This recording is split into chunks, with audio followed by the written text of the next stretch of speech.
Magandang umaga mga ka-promdi. Ayan oh. Hindi lang kambing ang kusang lumalapit sa akin pag nakahiga ko sa doyan. Ayan oh. Nag-iisa ang pisa, kiting-kiti yan siya.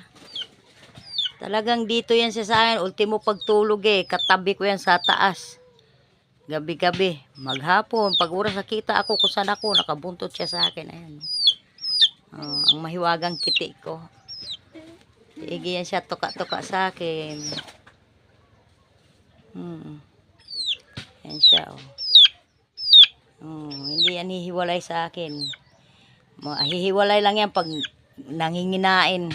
Tapos babalik sa akin kung saan ako nakikita.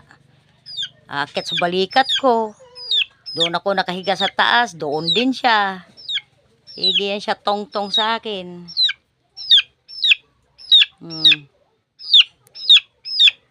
Super bait kong alaga. Umpisa kiting-kiti yan. Pakamo sa akin yan, napakabait. So sa sobrang dami kong manok ito lang nag-iisa sa akin Ang kulit, tuklo ka na ng kulit.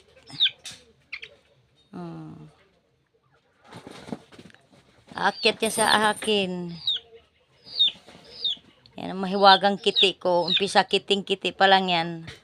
5 yan sila, isa lang natira kasi naging tag-ulan dito, init ulan, bigla silang nagkasakit. Siya na lang nag-iisa, inawat na sa ina.